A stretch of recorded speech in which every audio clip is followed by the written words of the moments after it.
Salut à tous, ici le Ciné Club et aujourd'hui on regarde Thomas Crown. Un homme en costume et avec une mallette prend son petit déjeuner au musée en contemplant un Monet. Il l'adore, même si, à côté, peignant des toiles encore plus précieuses. Thomas est milliardaire, il possède sa boîte d'achat et tout un immeuble de bureaux. Au travail, la secrétaire s'étonne. Où est passée sa mallette? Il répond qu'il l'a oubliée dans son bureau et part en réunion. Pendant ce temps, on livre au musée une pièce. Une sculpture de cheval, alors que, d'après les papiers, il devait s'agir d'un sarcophage étrusque. Les employés décident d'éclaircir tout ça après le week-end. Plus tard, 3 braqueurs sortent du cheval. Ils contournent la sécurité avec maestria et évitent les caméras. Thomas quitte le bureau avec sa mallette. Au musée, on montre aux écoliers le tableau qu'il admirait. Il vaut 100 millions de dollars. Dans les sous-sols, les voleurs endommagent de la ventilation et les gardiens descendent du vérifier. Les malfrats se planquent, puis poursuivent leur intrusion par les conduits. Ils se changent en employés du musée, font partir le gardien par la ruse et annoncent aux visiteurs que l'expo ferme. Même chose à Thomas qui vient d'entrer dans la salle. Il laisse sa mallette et s'en va. En chemin, il informe le chef de salle Bobby que la galerie des impressionnistes est fermée. Il va voir ce qui se passe et un hélico se met à stationner au-dessus du bâtiment. Les braqueurs mentent en disant que la salle est réservée aux VIP. Mais Bobby capte l'entourloupe et dégaine son taser.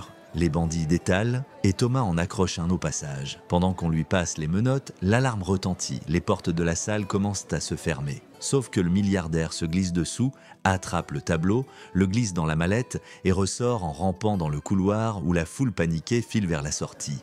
On découvre qu'il avait calé la porte avec une copie de mallette en titane. Les braqueurs se font arrêter et Thomas sort tranquillement du musée. Chez lui, il accroche la toile et trinque en profitant de la vue. Le détective Michael lance l'enquête au musée. Il apprend l'histoire du cheval de Troie et note que les malfaiteurs ont de l'humour. Arrive Catherine, experte d'assurance. Elle souligne que le plan des voleurs est bizarre. Comment comptait-il embarquer à 4 plus des toiles pesant environ 500 kilos dans un hélicoptère qui n'enlève que 300. Thomas joue au golf avec un ami en pariant 100 000 $ sur un bon coup. Apparemment, il ne sait plus quoi faire de son fric. Michael collecte des infos sur Catherine. Originaire de l'Ohio, vit en Europe, a été mariée 6 mois. Quand Catherine vient au musée, il regarde les prises des caméras thermiques.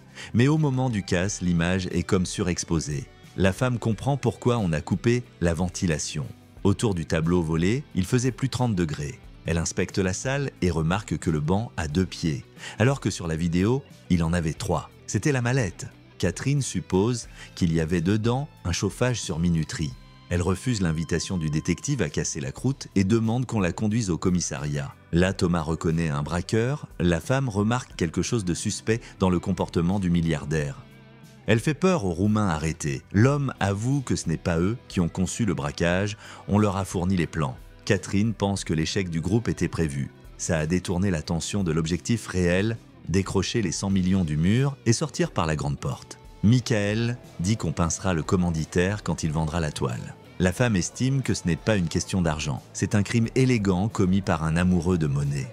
Elle regarde qui a acheté ces toiles aux enchères et voit le nom de Thomas. Michael prévient que Crown a des avocats ogres et des appuis politiques. Catherine ricane, sûre d'elle.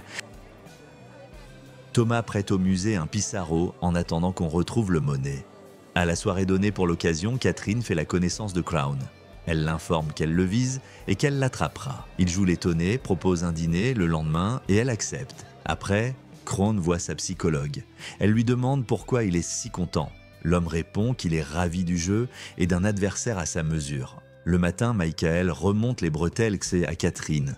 Elle sabote l'enquête. Elle rétorque que la police l'aurait filé des semaines, alors qu'elle a tout compris en 10 minutes et qu'elle est sûre qu'il est le cerveau. Thomas aime le risque et elle va jouer un peu avec lui. Michael arrive avec un mandat de perquisition chez Crown. Mais comme par miracle, Thomas déjeune justement avec son avocate qui remballe les flics. Catherine promet d'entrer quand même chez le milliardaire. Le soir, Thomas la conduit au musée. Il fait frisquet et Crown pose sa veste sur les épaules de la jeune femme.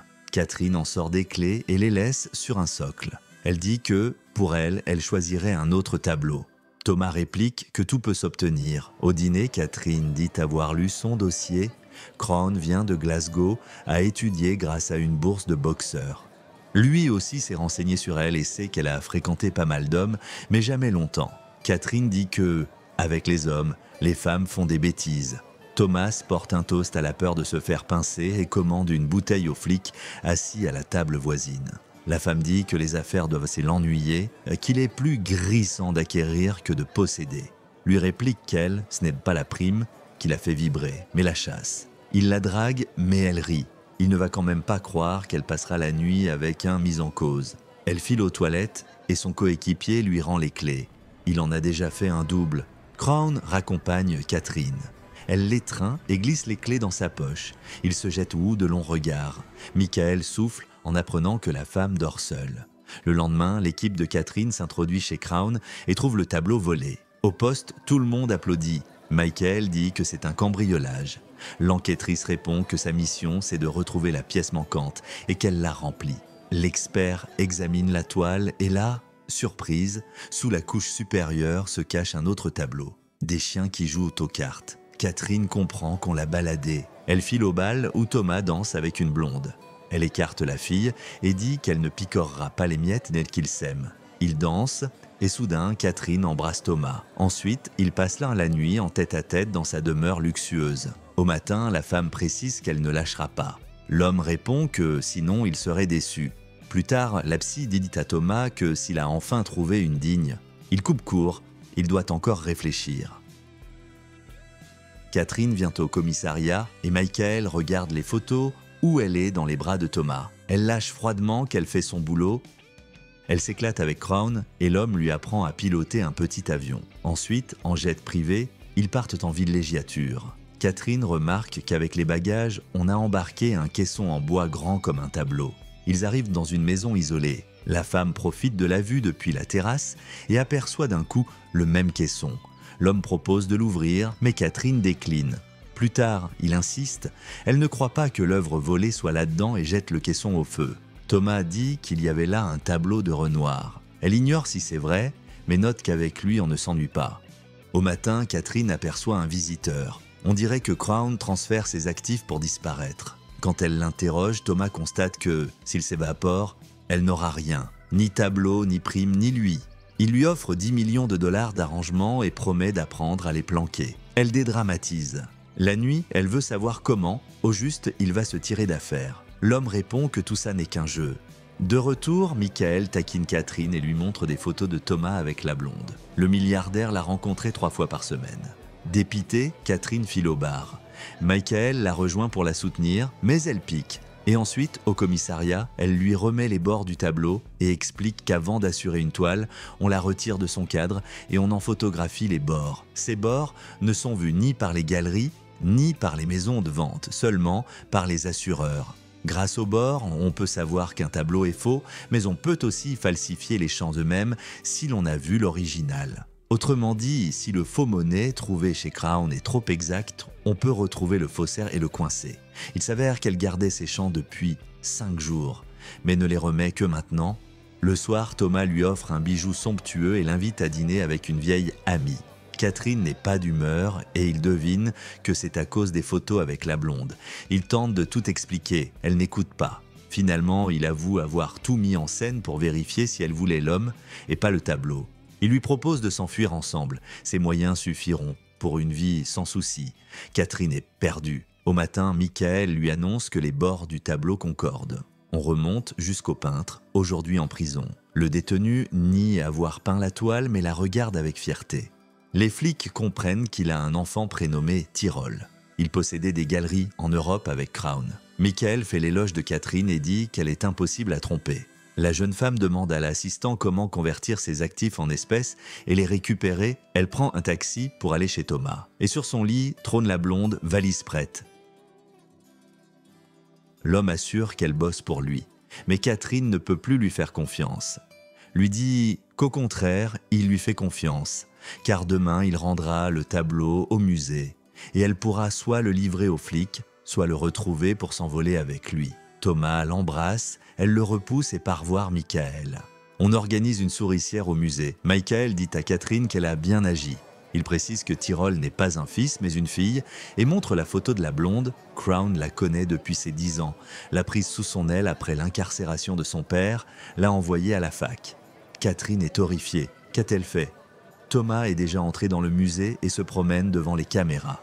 Il coiffe un melon, comme sur le tableau du businessman sans visage, et avance.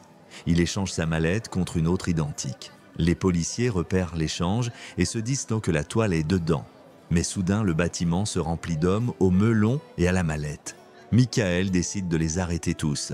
La salle des impressionnistes est sous garde. Impossible d'y entrer discrètement. Thomas y jette des fumigènes et déclenche l'alarme incendie. Des boucliers ignifuges descendent et closent de l'expo. Sauf qu'ils n'obturent pas le Pissarro, parce que des crayons y avaient été glissés exprès. L'eau tombe du plafond et lessive la peinture de la toile. Dessous, l'authentique Monet. Crown avait rendu le tableau juste après le vol. Mais cette fois, il a pris celui que Catherine aimait. La femme comprend qu'elle est encore à l'heure pour le rendez-vous.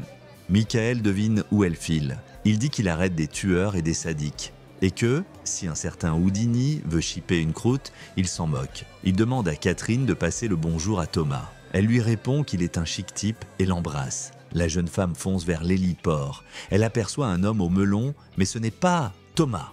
L'inconnu lui remet le tableau volé. Catherine achète un billet d'avion et demande à l'agent d'expédier la toile à la police. En vol, elle pleure et tout à coup, derrière elle, on lui tend un mouchoir. C'est Thomas, il avait tout ficelé. Elle veut le tuer, mais se contente de l'embrasser. C'est à ce moment que le film s'achève. Merci à tous d'avoir regardé cette vidéo jusqu'au bout. Mettez un like à cette vidéo, écrivez dans les commentaires ce que vous pensez de ce film et à très bientôt dans de nouvelles vidéos.